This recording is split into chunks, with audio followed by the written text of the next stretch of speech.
There's a truth that no one wants to hear. A truth so disturbing, so radically contrary to what you believe about yourself, that most people spend their entire lives running. Carl Jung, one of the greatest explorers of the human psyche, dedicated his life to revealing this truth. And when you finally understand it, when you finally allow it to penetrate your being, nothing in your life will be the same. Because Jung discovered something that fundamentally changed our understanding of who we are. He discovered that you are not one person. You are a multitude. Within you exist multiple beings, multiple wills, multiple desires, all competing for your attention, all trying to control your actions, all whispering their truths in the dark corridors of your unconscious. And as long as you believe you're a coherent unit, as long as you believe you control your own actions, sound asleep. Think about that moment when you did something you didn't even understand. That instant when you exploded in anger for no reason. That day, you sabotaged your own opportunity when it was that relationship you repeatedly destroyed, always in the same way, always with the same pattern,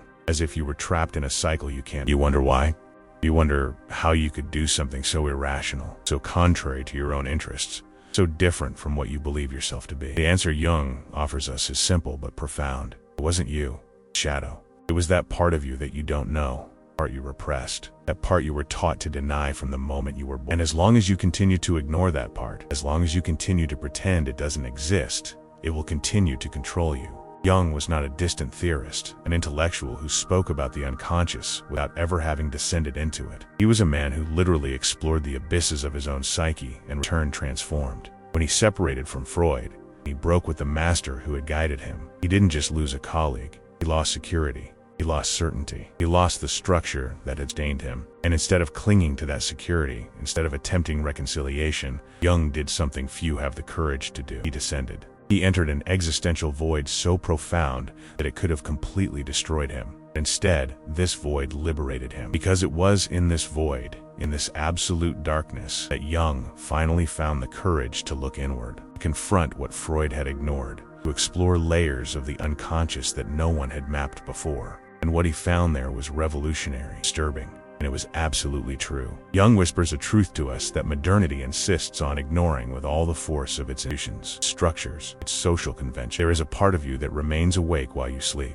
There is a part of you that continues to operate, continues to control, continues to influence. Even when your consciousness is switched off, even when you believe you are in control, that part is the shadow. But the shadow is not just what you repress, it is not just what you deny, it is not just that repository of traumas and desires that Freud described. The shadow is much vaster, much deeper, much more complex than anything that explored before. The shadow is the totality of what you have not integrated. It is the unspoken, the unlived, the unaccepted. It is that potential you bury, creativity you stifled, that power you were taught to deny from the moment you were born. It's that child you once were, full of vitality, anger, desire, and power, who was slowly domesticated, transformed into something safe, predictable, and controllable. From childhood, you were taught to repress, you were taught to deny, taught to hide. That part of you that was wild, part that was authentic, that part that was truly you, was amputated. And everything that didn't fit the mold that society had prepared for you was buried in the shadows. Your parents did it with the best intentions. School did it so you could fit in. Your culture did it so you could be accepted. But the result is that you've spent your whole life being someone you're not. You've spent your whole life living a lie. And as long as you continue living that lie, as long as you continue sleeping in this illusion of being a coherent and integrated person, you will be wasting. You will be letting opportunities pass. You will be sabotaging your own. You will be trapped in patterns you can't understand. And here is the point Jung wants you to understand. The point he repeated time and again in his teachings, in his own life. While your shadow remains asleep, while you continue pretending it doesn't exist, are you truly living? Or are you merely functioning? Are you simply following a script that was written for you long before you were? Are you merely a puppet whose strings are pulled by forces you don't understand and don't roll? You wake up in the morning, follow your routine, do the same things, think the same thoughts, react in the same way. Are you truly awake, or are you just in a prolonged dream? A dream you confuse. Jung doesn't offer us easy, because easy answers are for those who are asleep. Profound questions are for those who are willing. And waking up, Jung tells us, the most important work you can do in your life. It's not comfortable, it's not safe, it's not easy, but it's necessary. Because you cannot live a life that is truly yours while you continue to sleep. You cannot become who you truly are while you continue to deny parts of yourself. You cannot experience true freedom while you continue to be controlled by unconscious forces that you don't understand. Jung invites us on a journey that few dare to undertake.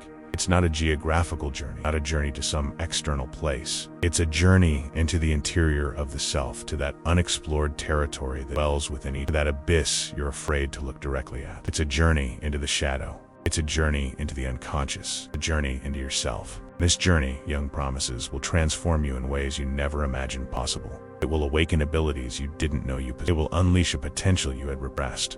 It will reveal a truth about yourself that you've spent your whole life avoiding. But there is a price. There is always a price. And that price is that you can never again return to that comfortable sleep, that illusion of security, to that life you were living. Carl Jung, in his journey through the labyrinth of the human psyche, made a discovery that fundamentally changed our understanding of He perceived something that no one had perceived before, something that was hidden in plain sight. The human personality is not a single, coherent entity. It is not that singular thing you believe yourself to be when you look in the mirror. The human personality is a multiplicity of sub-personalities, each with its own desires, each with its own fears, each with its own motivations. And while you believe you're a one person, while you believe you make decisions based on a unified will, in reality you're a parliament of conflicting voices, a council of different beings, all trying to be heard, all trying to control the body you call your own. Think about that moment when you decided to go on a diet. You woke up in the morning with absolute determination. You're going to change. You're going to be disciplined. You're going to eat only healthy foods. You're finally going to take control of your life. You spend the whole day resisting. You spend hours in an internal struggle against yourself. But at night, when you're alone, no one is watching, you find yourself in the kitchen, eating what you swore you wouldn't eat. While you eat, you wonder why. You wonder how you could do this, how you could sabotage yourself, how you could be so weak. Here's the truth that Jung reveals to us. You are not weak. You are divided. That part of you that wants to change, that part that wants to be healthy, that part that wants to be disciplined, real. But that other part of you, that part that wants comfort, part that wants pleasure, that part that wants to escape pain, that part is also real. And as long as you don't recognize that both parts exist, as long as you don't integrate these two parts, you will continue in this internal struggle, in this conflict, and not win. In Jungian thought, the shadow is the repository of everything that consciousness rejects, everything that doesn't fit the image you've constructed of yourself. You believe you are a good person. You believe you are patient, generous, passionate. Jung tells us that there is an anger within you you never admit. There is a selfishness within you that you deny with all your might. There is a desire within you to harm, to control, to dominate, which you have repressed so deeply you have managed to convince yourself does exist. And as long as it exists in the shadow, as long as it remains unconscious, it will continue to control you in ways you cannot understand. Think about that coworker you hate, the one who is so selfish, so arrogant, so manipulative. You judge him harshly. You talk about him with your friends. You feel morally superior to him. But Jung whispers an uncomfortable truth to us. You hate him because you're seeing your own shadow reflected in him. That selfishness you hate so much in him exists within you. That arrogance you criticize so much you also possess. That manipulation you condemn so much you also practice,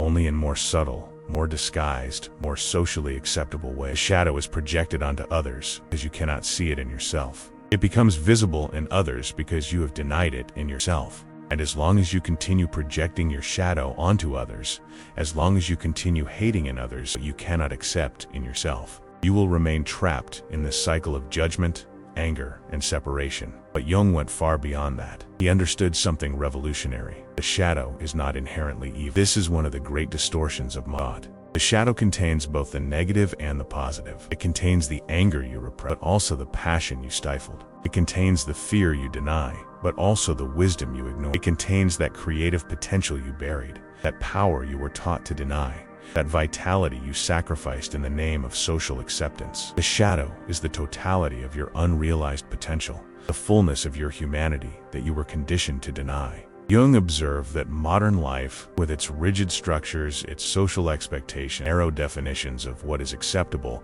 forces you to amputate parts of yourself. From childhood, you are taught to repress, to deny, hide. Your father tells you that boys don't cry. Your mother tells you that you must be kind, you must be obedient, you must be good. Your school tells you that you must fit in, you must follow the rules, you must be like everyone else. You, that child you were, full of vitality, full of anger, full of desire, full of power, you were slowly domesticated. You were transformed into something that is safe, predictable, controllable. And everything that didn't fit into that mold was buried in the shadows. You grew up believing you were weak because you had repressed your anger. You grew up believing you were inferior because you had denied your power. You grew up believing you were unworthy because you had sacrificed your desire. And as you continued living this life of denial, as you continued pretending to be someone you weren't, the shadow continued to grow. It continued accumulating energy. It continued pulsing in the background of your psyche, waiting for the opportunity to manifest, waiting for the opportunity to be acknowledged, waiting for the opportunity to be integrated. And here is the crucial insight that Jung offers us.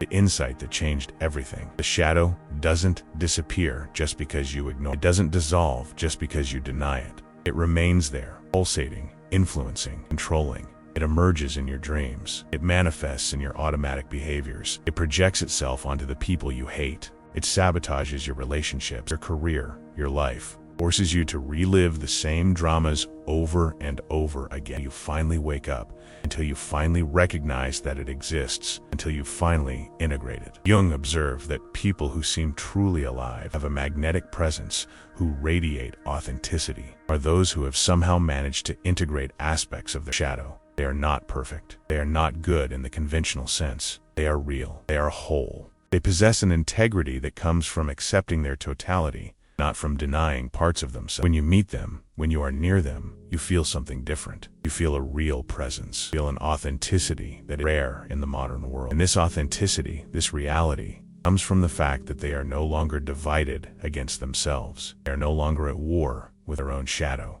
And it is here that Jung presents us with a profound paradox, a paradox that is simultaneously disturbing and liberating. To become who you truly are, you must first accept who you truly are. This includes what you fear most in yourself. This includes what you deny most. Because as long as you are in denial, as long as you are at war with your own shadow, you will be divided. As long as you are divided, sleep. As long as you are asleep, you will not be living. You will only be existing, only functioning, only passing through time until it ends. Carl Jung didn't arrive at these conclusions through theoretical speculation. He didn't discover the shadow by reading books or analyzing others. He discovered the shadow by descending into it. He discovered the unconscious confronting its own unconscious. And this difference, this crucial distinction between intellectual knowledge and knowledge, is precisely what separates Jung from so many other thinkers. Because Jung understood something that few understand. You cannot guide others through territory you yourself haven't explored. You cannot teach about shadow integration if you haven't confronted your own shadow. You cannot speak with authority about transformation you yourself haven't been formed.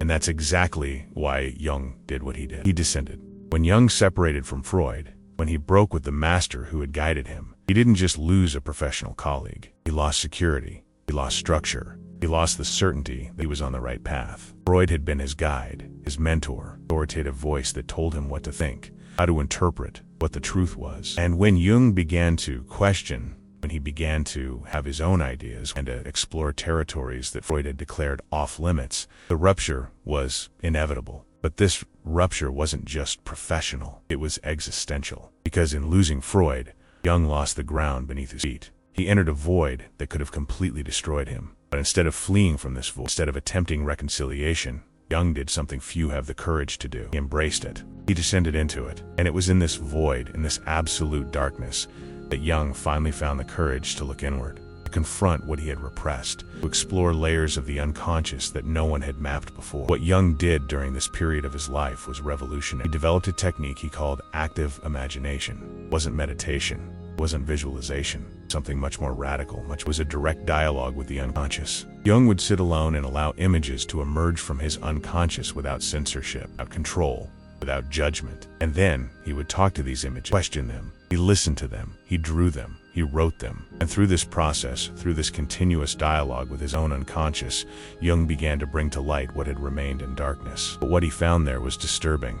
He found shadowy figures. He found voices that contradicted him. He found impulses that frightened him. He found parts of himself that he had never admitted existed. What was his greatest fear during this process? What was that part of himself that Jung most resisted accepting? Jung recorded these experiences in a book he called The Red Book. It wasn't an academic book. It wasn't an orderly presentation of ideas. It was a descent diary, a record of encountering the abyss. And in those pages, Jung reveals something that few intellectual leaders ever admit. He was scared, used. He was lost. He was confronting aspects of himself that terrified him. There were times when he wondered if he was going crazy. There were times when he wondered if he should stop, should retreat, he should return to the safety of conventional theory. But he didn't stop. Because Jung understood something fundamental. The only way out of the abyss is through the abyss. The only path to integration is through disintegration. The only path to awakening is through deepening sleep. Then, gradually, something began to change. As Jung continued to dialogue with his unconscious, as he continued to bring to light what had remained in darkness, he began to understand. He began to see patterns. He began to recognize archetypal figures, universal symbols that appeared not only in his dreams, but in myths, in religions, and cultures around the world. He began to realize that what he was exploring in his own unconscious was much greater than himself. It was collective, it was universal. It was the ancestral wisdom of humanity, stored in the depths of the human psyche, waiting to be discovered. And with this understanding came a transformation. Jung was no longer the same. He had died to the old way of being and had been reborn into a new one. But what was the price of this transformation?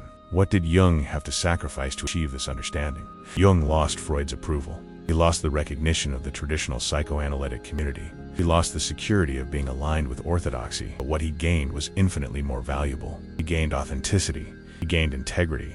He gained an understanding of the human psyche that was far deeper, far broader, far truer than anything that had been explored before. Most importantly, he gained the live knowledge that it is possible to integrate the shadow, possible to dialogue with the impossible, to bring to light what had remained in darkness, possible to awaken, because Jung had done it. Jung had descended into the abyss and had returned transformed. And if Jung could do it, if Jung could confront his own shadow and emerge stronger, wiser, more real than you. This is the truth that Jung leaves us through his own journey. It is not a theoretical truth, it is a lived truth. It is a truth that has been tested in the depths of the human psyche. That is precisely why it has so much power. Because Jung is not asking us to believe in something he has proven himself. He's not asking us to follow a path he hasn't walked himself. He's inviting us to do what he did. He's inviting us to descend. He's inviting us to confront our own shadow. He is inviting us to dialogue with our own. He is inviting us to awaken. And the promise that Jung makes to us, the promise that comes from his own lived experience, is that on the other side of this descent, on the other side of this encounter with the shadow, there is a life that is much more real, much more authentic, much more true than anything you can. Carl Jung teaches us there are clear signs that you are asleep, that your shadow remains dormant and unconscious. These signs are like clues left by the unconscious, messages it is constantly trying to send you. If you learn to recognize these signs, you will begin to awaken.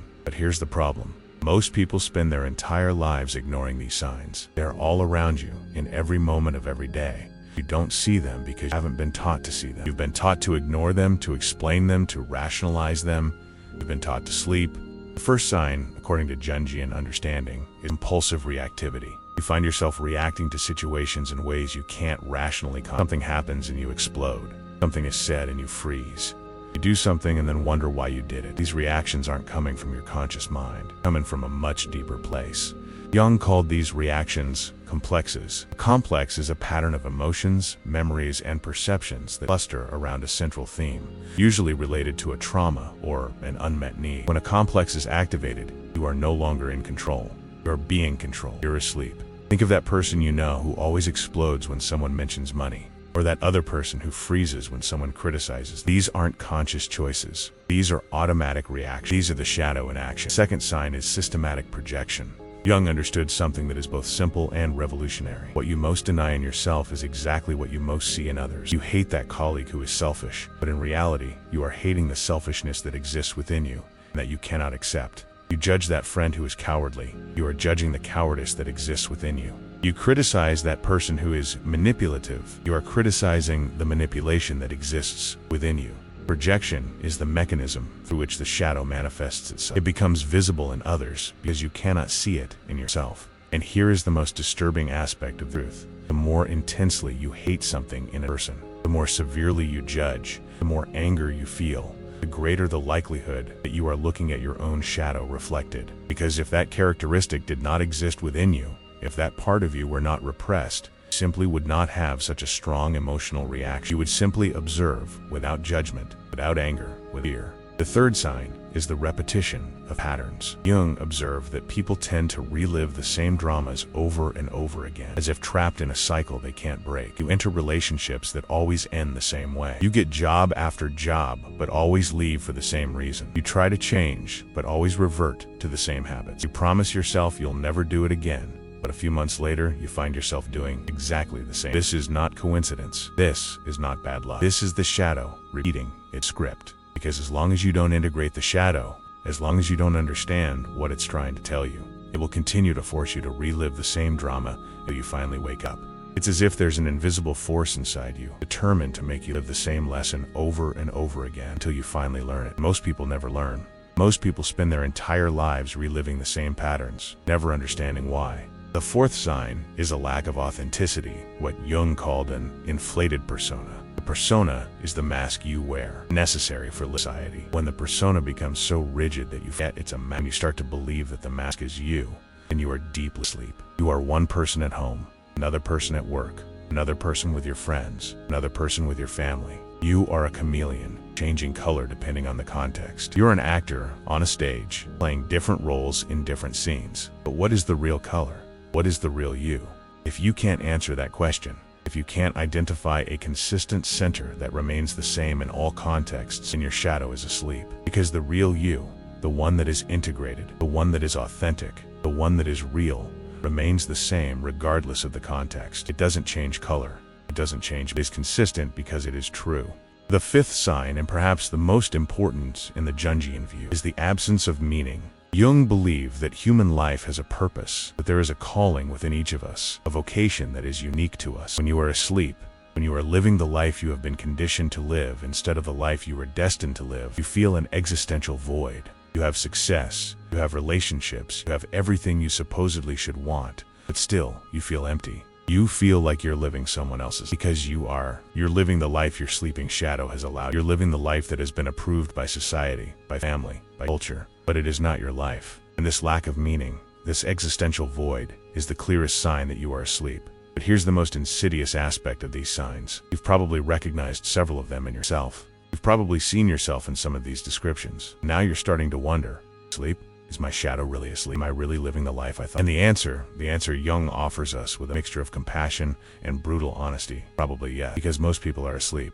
Most people are living lives that aren't. Most people are being controlled by unconscious forces they don't stand. But here's the good news. Jung tells us that these signs are not punishments. They are gifts. They are the unconscious trying to awaken you. They are the shadow knocking on the door, asking to be acknowledged, asking to be integrated. Because the shadow, however much you have repressed it, however much you have denied it, it still wants to be a part of you. It still wants to be lived. Jung teaches us that the first step to awakening is recognizing signs. It's about starting to observe yourself. It's about noticing when you're reacting automatically. It's about noticing when you're projecting your shadow onto others. About noticing the patterns you're repeating. About noticing the lack of authenticity in your life. About noticing the existential void you've been trying to ignore. Because once you start noticing these signs, once you start seeing them clearly, you can no longer pretend they don't exist. You can no longer ignore them. You can no longer sleep the same way. You will be beginning to awaken. Carl Jung called the process of becoming who you truly are individuation. This term is often misunderstood. Individuation doesn't mean becoming an isolated individual, separate from others, living in an ivory tower, rejecting society. It means becoming an integrated individual, a complete person who contains within themselves the totality of their human potential. It's the opposite of isolation. It's integration. It's wholeness. And this wholeness, this integration, is what you were destined for the moment you were born. Most people never get there. Most people die without ever having become who they truly were. In Jung's profound view, individuation is a process of simultaneous descent and ascent. First, you need to descend. You need to go down to the depths of the unconscious, the shadowy territory where parts of yourself that you have repressed reside. This descent is necessary because you cannot integrate what you do not know. You cannot accept, you cannot transform what you do not confront. It's like trying to heal a wound without first cleaning it. It's like trying to build a house on a rock. You need to go down. You need to face what is hidden. You need to bring to light what was in darkness. This descent is what Jung called confrontation with. It is when you begin to work with your dreams, when you begin to practice active imagination, when you begin to dialogue with the figures that emerge from your unconscious. It is not comfortable.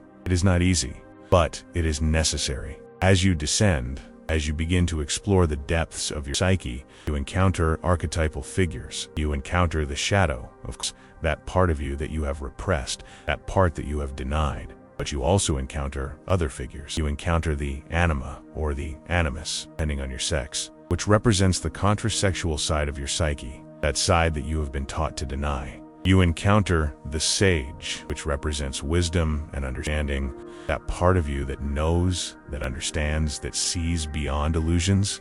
You encounter the hero, who represents courage and willpower, that part of you that can face fear and act despite it. You encounter the trickster, which represents transformation and change, that part of you that questions, challenges, that breaks the rules when the rules need to be broken. Each of these archetypes is a facet of your psyche, a possibility of being human that exists within you, waiting to be recognized, waiting to be integrated. Here is the most unsettling and transformative aspect of individuation.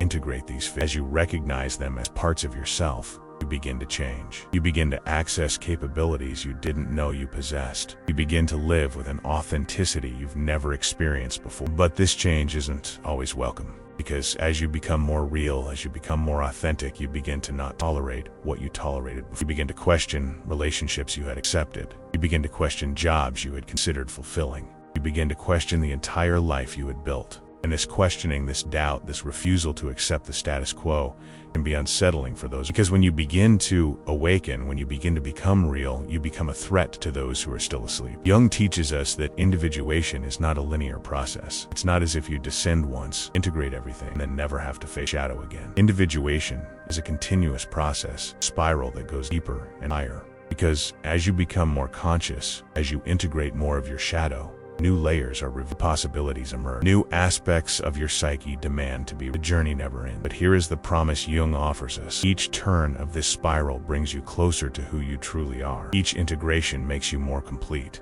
Each encounter with the shadow makes you more real. And this reality, this authenticity, this integration is the most valuable thing you can possess. Here is the profound wisdom that Jung offers us. Individuation, not a luxury. It's not something you do when you have free time, when you feel good, when life is comfortable.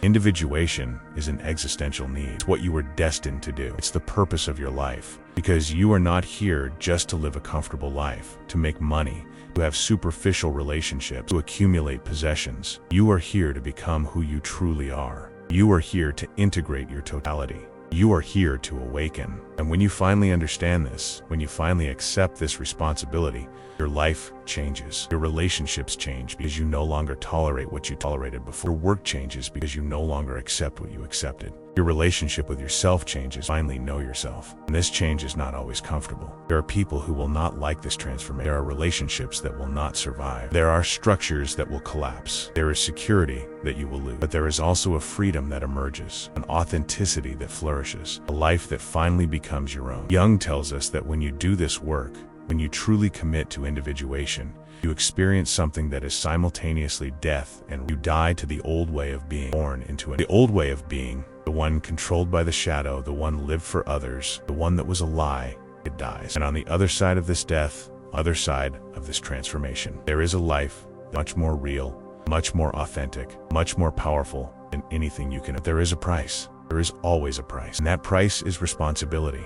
When you awaken, when you become conscious, you can no longer blame others. You can no longer blame circumstance. You can no longer live in the illusion that you become responsible for your. And this responsibility is both liberating and terrifying. There is also the price of isolation. When you awaken, when you begin to integrate your shadow, when you begin to live authentically, you may find that there are few people around you who have also awakened. You may find that your relationships need recalibration.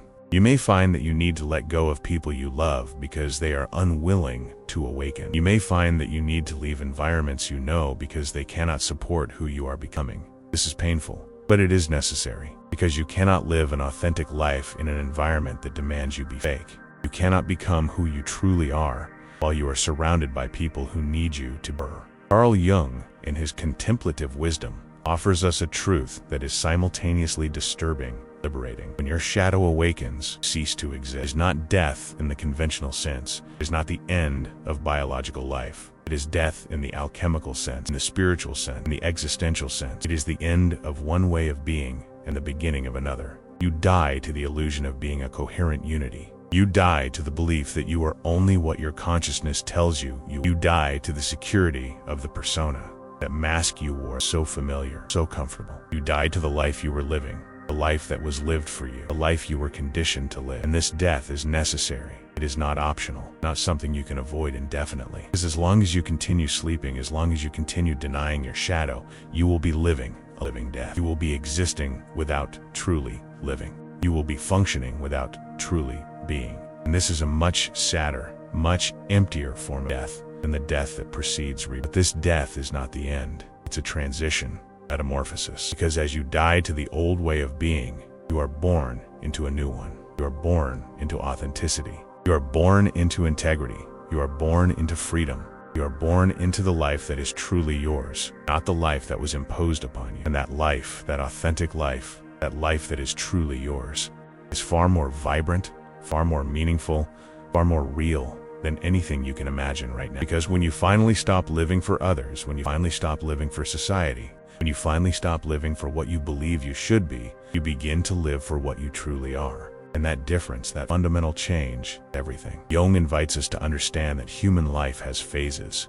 There is a first half of life when you're building, when you're establishing your persona, when you're adapting to the world. You're learning the rules.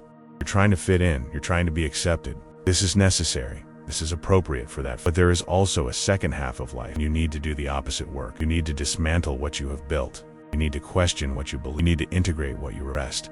And it is in this second half that true individuation occurs. It is in this second half that you have the opportunity to become who you really are. Because in the first half, you were too busy becoming what others wanted you to be. But in the second half, you finally have the possibility of being yourself. And this possibility, this opportunity, the gift, is a grace. It is a chance that not many receive. So how do you begin? How do you begin this great work of individuation? How do you begin to integrate your shadow? Jung offers us a practical path you can begin today. First, you need to observe. Observe your reaction. Observe what you judge in others. Observe your patterns. Observe what you deny in yourself. Begin to become aware, because you cannot change what you do not see. Awareness is the first step. Second, you need to have the courage to face what you discover. It's not comfortable. It's not easy, but it's necessary. You need to recognize that those characteristics you deny in yourself are there. They are part of you. They won't disappear just because you ignore them. They will continue to control you behind the scenes. Third, you need to integrate. It's not about accepting those characteristics and letting them control you. It's about recognizing them, understanding them, and then choosing how you want to express them. If you recognize that you have anger within you, you don't need to explode in anger. You can use that energy constructively. You acknowledge that you are afraid. You don't have to be paralyzed by it. You can use that fear as a sign that something is important to you. Fourth, you need to live authentically. When you integrate your shadow, when you become capable of living genuinely, you no longer need to you no longer need to be a different person in different contexts. You become a whole, integrated, real person. And this reality, this authenticity, this integration is what will transform your life. Your relationships will become more genuine because you are being genuine. Your work will become more meaningful because you're doing what you truly want to do. Your life will become more vibrant because you are truly living. Think about what your life would be like if you could be completely yourself at all times. If you could express your true thoughts and feelings. If you could pursue what you truly want instead of what you think you should want. If you could have genuine relationships because you're being genuine. This is what awaits you when your shadow awakens. Jung offers us a vision that is both challenging and inspiring. He tells us that life is not about being happy. Life is about being real. Life is about becoming who you truly are. Life is about integrating your totality. Life is about waking up. And that is the true wisdom that Jung leaves us with. It is not a wisdom that offers comfort. It is a wisdom that offers truth. It is a wisdom that offers freedom. It is a wisdom that offers the possibility of a life that is truly yours. So, the question that Jung leaves us with, the question that he whispers to us through the centuries, is simple but profound. Is your shadow still? Are you still existing while sleeping? Or are you ready to wake up? Are you ready to face the totality of who you are? Are you ready to die to the old way of being and be reborn to the new? Are you ready to live the life that is truly yours? If you've made it this far, if you've watched this entire video, if you've allowed these ideas to penetrate your being, then you've already begun to awaken, already begun to recognize the signs, you've already begun to question. And that's the first and most important step. Now the next step is yours. Leave a comment below telling me which part of your shadow you're ready to face. Be honest, be vulnerable. Even if you want to remain anonymous, leave. Because when you share your truth, you help others find the courage to share theirs. Subscribe to the channel for more in-depth explorations of Jungian psychology and human transformation. Because this journey of individuation, this journey of becoming who you truly are, is not a journey you take alone. It's a collective journey. It's a journey that takes us all home to the totality of who we truly are. Don't forget to like, because when you share these ideas, spread this message, help others awaken too. You help other people recognize that they too have a shadow. You help other people understand that they too can integrate, that they too can become authentic, that they too can live the life that is truly theirs. Jung's wisdom awaits us. The shadow awaits us. The life that is truly yours awaits. All you need to do is wake up, and that awakening begins at this very moment. With the decision to no longer ignore the signs, with the decision to face your shadow, with the decision to become who you truly are. So, start today. Observe yourself, recognize your patterns, question what you deny, and prepare for the transformation that will come. Because when your shadow awakens, and you finally stop existing while sleeping, you don't just change, you are reborn. You become real, you become free, you become yourself. And that is the greatest victory you can achieve in your life.